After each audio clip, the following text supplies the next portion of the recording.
Merci d'être venus nombreux, très nombreux. Il y a encore beaucoup de retardataires parce qu'il y a des bouchons pour accéder jusqu'à la porte de Versailles, des embouteillages terribles, tout ça c'est parce que c'est des milliers de personnes qui se précipitent sur ce cocktail d'inauguration. Heureux de vous retrouver pour cette 16e édition du Salon européen de l'éducation, avec le soutien très fort du ministère de l'Éducation nationale, de l'enseignement supérieur et de la recherche, avec bien sûr les co-organisateurs que sont l'étudiant Educatec Educatis, l'UNICEF, et puis le soutien de partenaires importants comme la mairie de Paris, le Conseil régional d'Île-de-France, et puis les traditionnels, toujours fidèles dans leur soutien, que sont la NAIF, la MGN et la CASEN. Un événement un peu particulier ce soir, il y a toujours des nouveautés. Je ne vous ferai pas le coup de la Tour Eiffel cette année. C'est possible. La nouveauté, c'est que la Ligue de l'enseignement, en 2016, aura 150 ans. Donc cette soirée particulière est dédiée à cet anniversaire qui s'approche. Jean-Michel Dupont, président de la Ligue de l'enseignement, va vous dire des choses par rapport à cet anniversaire. Jean-Michel Dupont.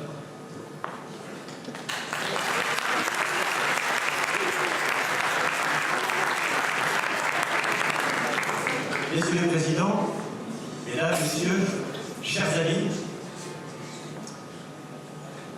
je vais en quelques minutes évoquer une respectable vieille dame de 150 ans,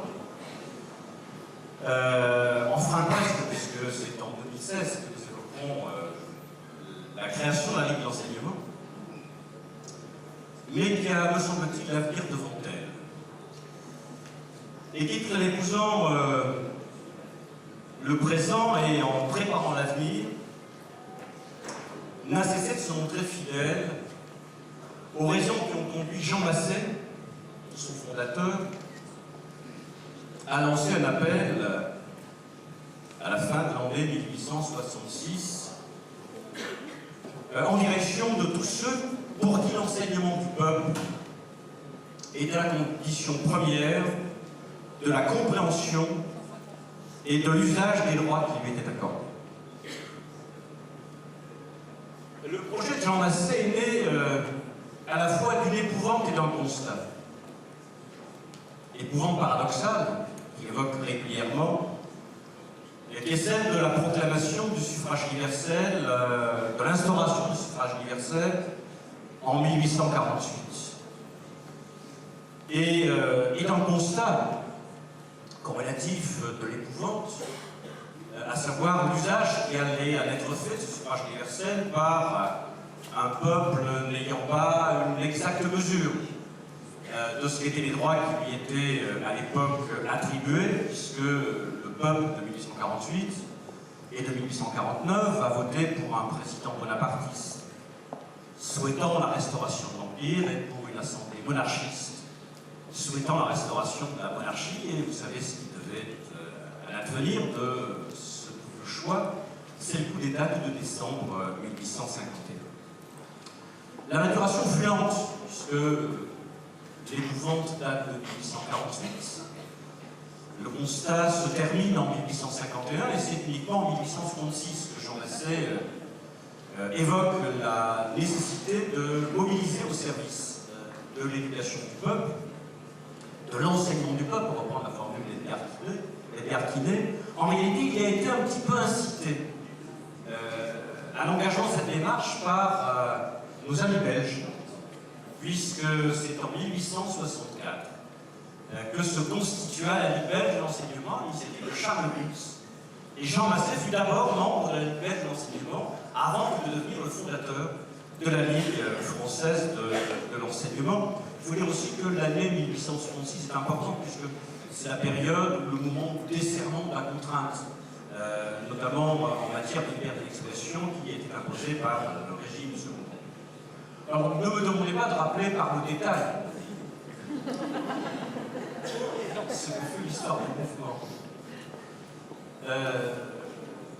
Simplement, je rappellerai que dès l'origine et encore aujourd'hui, aujourd'hui, la Ligue de l'enseignement s'est dotée d'une finalité clairement laïque, c'est-à-dire d'une finalité clairement émancipatrice.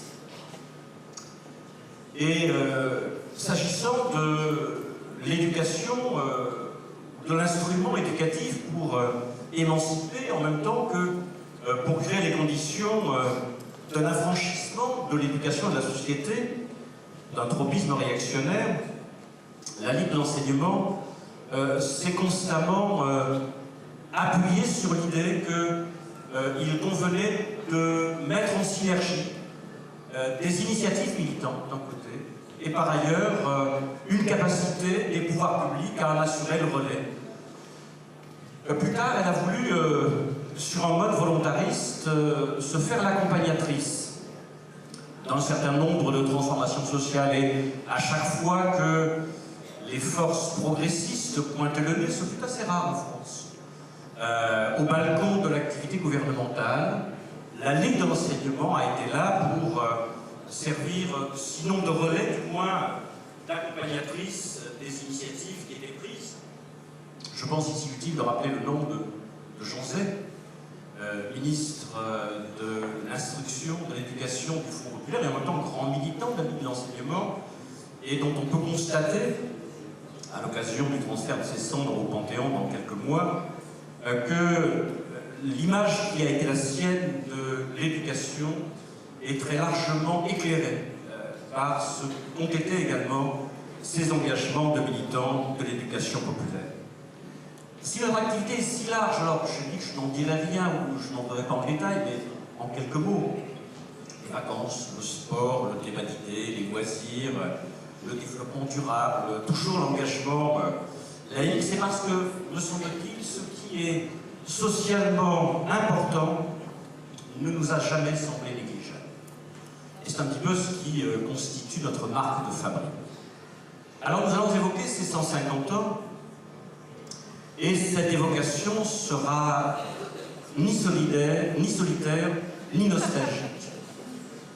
Elle ne sera pas solitaire, et je remercie ici l'ensemble de nos partenaires, à la fois de services publics, c'est-à-dire France Télévisions, l'INA, mais également du champ de l'économie sociale et solidaire, qui sont des partenaires naturels et anciens, de la Ligue d'enseignement, la Maïf, la Castel, la LGEN, qui ont accepté de nous apporter leur contribution, et je les en remercie une nouvelle fois. Je crois que c'était à la fois pour nous utile, parce que nos moyens ne sont pas sans limites, et en même temps, cela permettait notamment, avec le relais de France Télévisions, d'avoir un relais relativement construit de cette logique commémorative.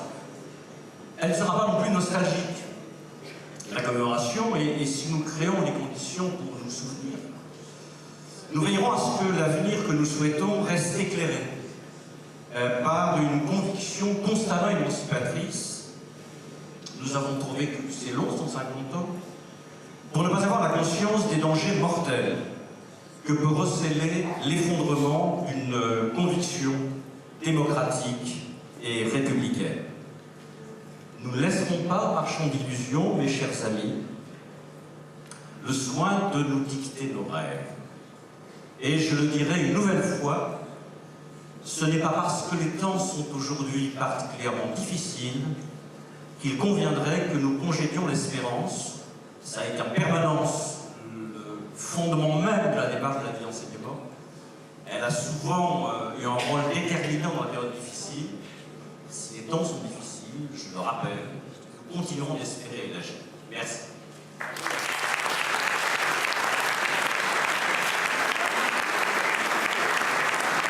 Merci, Président. Donc nous avons 2 ans pour montrer l'actualité de nos combats, de nos activités. Nous avons besoin du soutien d'un certain nombre de partenaires. La Maïf, la LGE, la CASEN soutiennent déjà cette manifestation depuis de nombreuses années. Il y a un suspense terrible. Je ne sais pas s'ils vont accepter de continuer à nous soutenir. Je vais tout de suite interroger Dominique Mahé, président de la Maïf. Merci, bonsoir à tous. Donc, je suis effectivement venu ce soir répondre à une question. Le suspense est terrible, mais tu l'as un peu levé, Président. Donc, oui, je vous le dis, je vous l'affirme, la Naïf sera bien partenaire de la commémoration de ce 150e anniversaire. Et je veux vous dire que, personnellement, au nom de la Naïf, j'en suis particulièrement heureux et fier de nous associer à ces 150 ans. Heureux et fier parce que les liens qui unissent notre mutuelle et la Ligue sont à la fois très anciens et solides. Et j'y reviendrai dans un instant.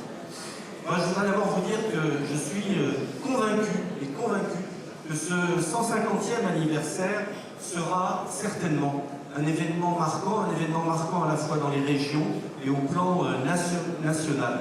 Il le sera bien sûr dans sa dimension commémorative, à travers le regard qui sera sûrement porté sur le passé, sur l'histoire, depuis le manifeste de Jean Massé, le 15 novembre 1866, un manifeste qui demandait, qui revendiquait une école obligatoire, gratuite et laïque. Alors, sûrement qu'on le reverra, quelle riche et quelle belle histoire que celle de la Ligue. Elle s'est développée au fil des évolutions sociétales, au fil des évolutions politiques.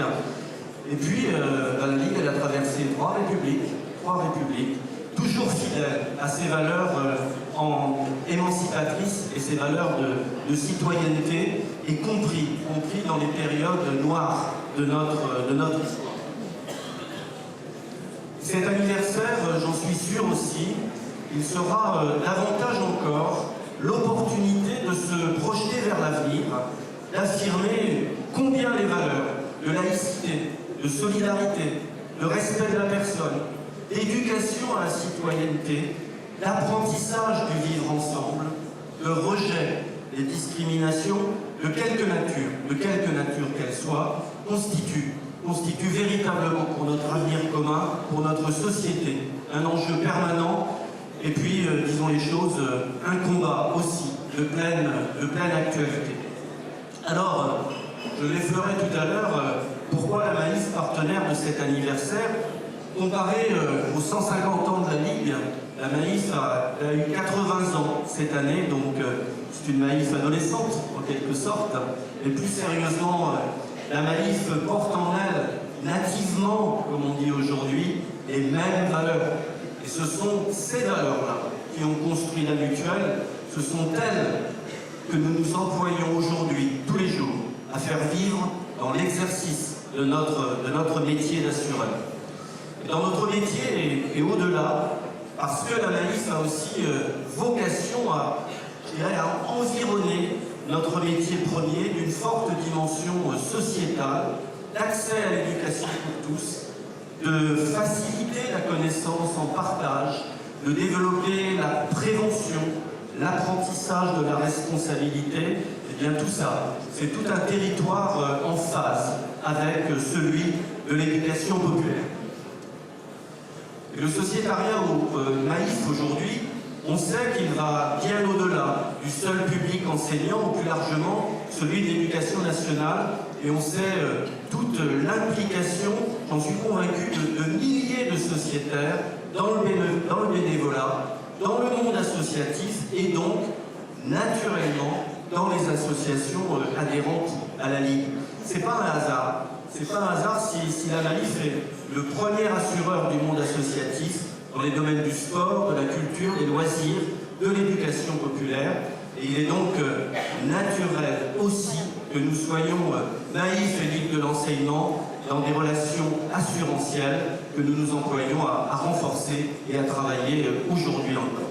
Donc oui, tous les deux, et vous tous, vous pouvez compter sur le soutien de la Maïf, et nous serons dans un objectif commun de promotion de nos valeurs communes et d'un partenariat qui a toujours été gagnant-gagnant, et ça continuera. Merci à vous.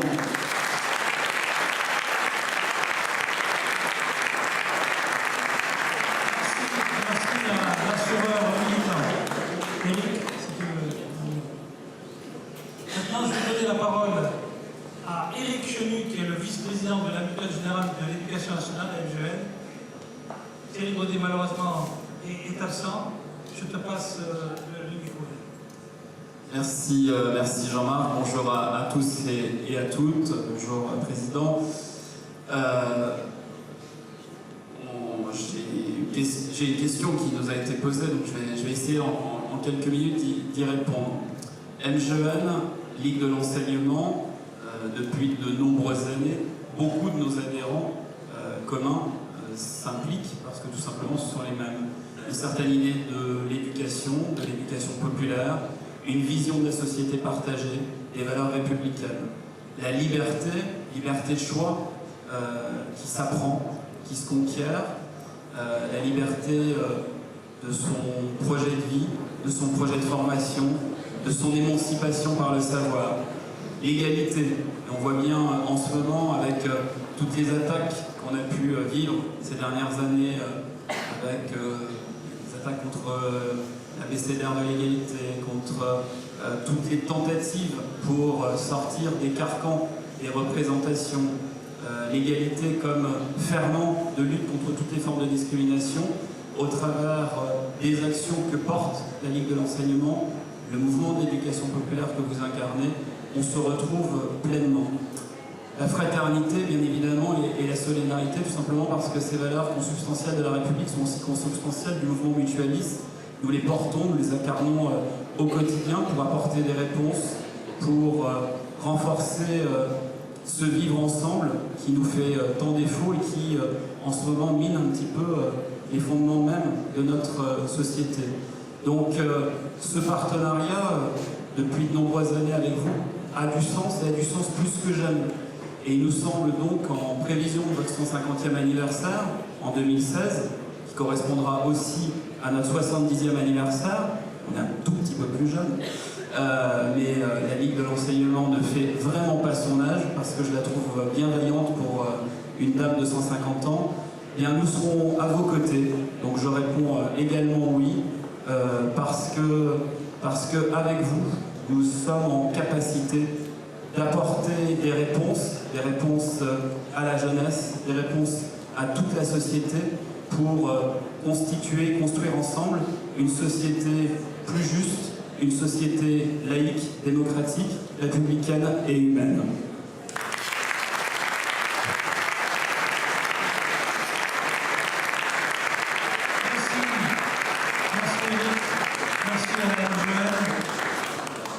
La CASDEN Banque Populaire. Malheureusement, Pierre Desvergnes, le président, n'est pas là, il prie de l'excuser, mais il confirme le soutien, il m'a autorisé à confirmer le soutien que la CASDEN BP apportera à cet anniversaire des 150 ans.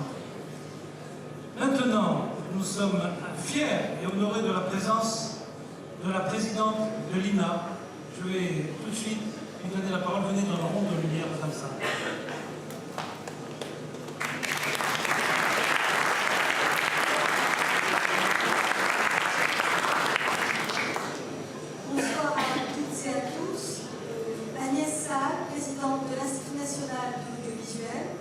qui est particulièrement heureuse et fière, au nom de l'Institut que je représente, d'accompagner la Ligue de l'enseignement tout au long des mois qui s'échelonnent jusque vers ce 150e anniversaire. C'est décidément l'année, la préparation en tout cas, de plusieurs anniversaires. J'ai entendu dire que certains avaient presque 150 ans, d'autres 80, d'autres 70. Eh bien, l'INA n'est pas en reste, puisque c'est en 2014 que nous fêtons le 40e anniversaire de la loi qui a fondé ce bel Institut national de l'audiovisuel.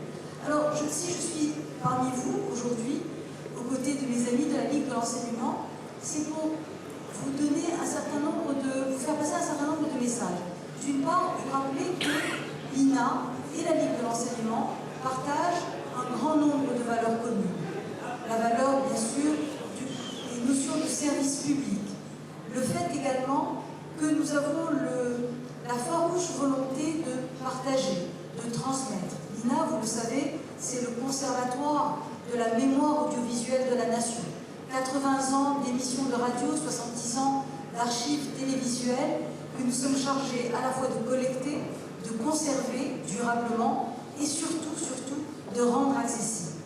Cette valeur de service public, cette volonté de partage et de transmission, ma foi, nous la partageons avec la Ligue de l'enseignement et nous avons, au-delà de l'événement ponctuel du 150e anniversaire, bien sûr, nous serons auprès de la Ligue de l'enseignement pour commémorer ce bel événement, mais bien au-delà de cet événement ponctuel, nous avons beaucoup de projets en commun avec la Ligue de l'enseignement. Je vais vous en donner quelques exemples très rapides. Vous dire d'abord que vis-à-vis du monde de l'éducation, l'INA a la volonté d'être beaucoup plus présent, beaucoup plus actif, beaucoup plus dynamique et volontaire qu'il ne l'a été au cours des années récentes, parce que j'ai l'impression intime que les contenus que nous conservons, ces collections si riches, si variées, si diversifiées, mais qui également sont reliées entre elles par le travail d'indexation, de documentation que fournissent les personnels, les collaborateurs de l'INA, ces contenus très riches auxquels nous savons donner du sens doivent être davantage encore mis à disposition de la communauté éducative. Quel plus bel exemple peut-on donner que le fait que ce matin même, le ministère de l'Éducation nationale a annoncé que le portail EduTech allait abriter la totalité des contenus de ce que nous appelons les jalons de l'INA, 1600 vidéos contextualisées que nous mettons librement à disposition des 850 000 enseignants. C'est bien, me direz-vous. Peut-être ne le direz-vous pas. En tout cas, je le dis. C'est bien, mais à mon sens, ça n'est pas suffisant. Nous devons mettre davantage à disposition ces contenus pour la communauté éducative. Et vis-à-vis de la Ligue de l'enseignement, j'ai l'ambition de proposer des formats de collaboration encore plus ambitieux. Je suis convaincue en effet que les animateurs, les éducateurs, ceux qui sont face aux jeunes dans les ateliers qu'ils animent et dont ils permettent le fonctionnement, toute cette belle communauté de volontaires, de bénévoles souvent, a besoin vraisemblablement d'un accompagnement en termes de formation. Nous pouvons à la fois mettre à disposition des contenus, je l'ai dit, mais également accompagner par des modules de formation à la manipulation des outils audiovisuels, numériques. Nous savons le faire et nous avons bien l'intention de mettre cette compétence, cette expertise de l'INA à la disposition de la communauté qu'anime magnifiquement la Ligue de l'enseignement. C'est vrai pour le monde de l'éducation nationale, c'est vrai aussi pour les collaborateurs de la Ligue de l'enseignement et nous avons l'intention, avec le président de la Ligue, dans les toutes prochaines semaines, les tout prochains mois, de mettre en œuvre ces intentions qui ne doivent pas rester simplement dans le registre justement de la bonne intention, mais se traduire très directement dans les faits, partout sur le territoire. Vous dire donc que l'INA sera aux côtés de la Ligue de l'enseignement, pas simplement parce que c'est son 150e anniversaire, mais parce que tous les collaborateurs de l'INA et sa présidente sont absolument convaincus que notre place est à ses côtés. Merci.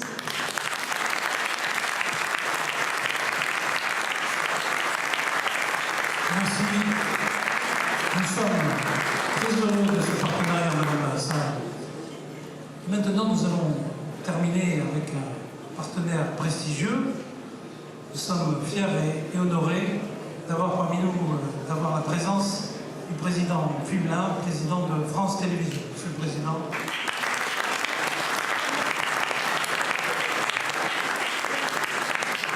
Merci de votre accueil, Monsieur le Président, Mesdames, Messieurs, chers amis. France Télévisions est heureux et fier d'être ici ce soir en ma personne et d'être associé à cet anniversaire et de poursuivre un partenariat qui dure maintenant depuis quelques années.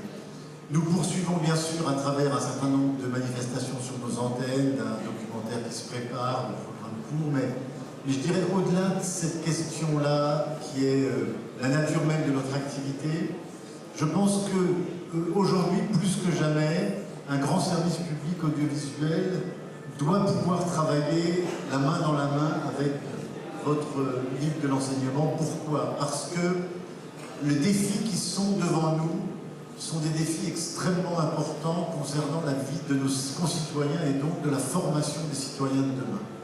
Et cette formation des citoyens de demain, c'est non seulement la liberté, mais c'est la préservation de notre indépendance, de notre capacité à choisir, et à choisir en particulier le modèle culturel.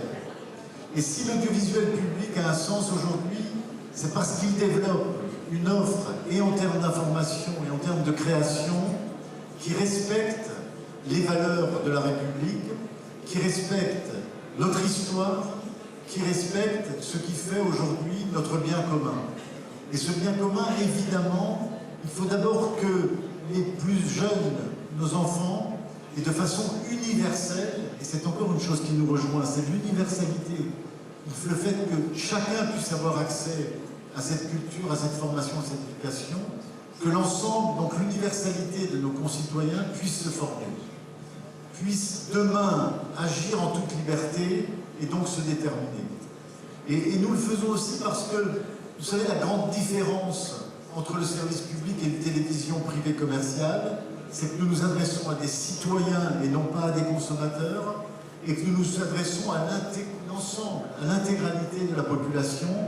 Et j'insiste, et vous l'avez fait, monsieur, tout à l'heure, sur l'absolue nécessité de respecter cette population dans sa diversité et dans la richesse de l'ensemble des composantes de cette population.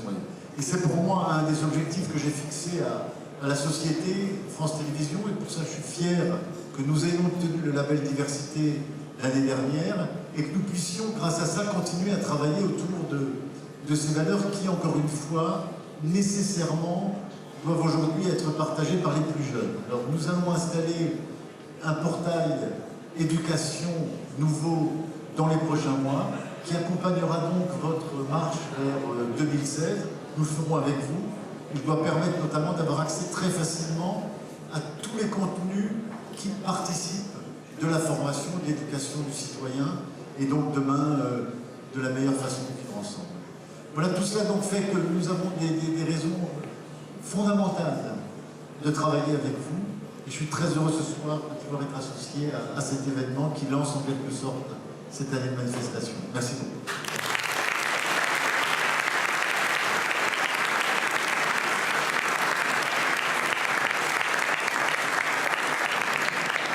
Normalement, à ce moment précis, devait être sur les écrans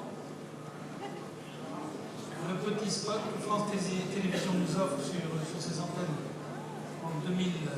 Avec la Ligue de l'enseignement, 30 000 associations agissent pour l'éducation, la citoyenneté et la laïcité.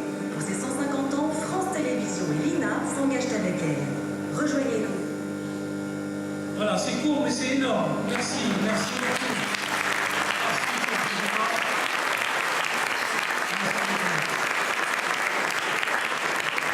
Vous avez été très patient, nous allons continuer à échanger. Et maintenant, vous pouvez avoir accès au buffet. Merci à tous, merci.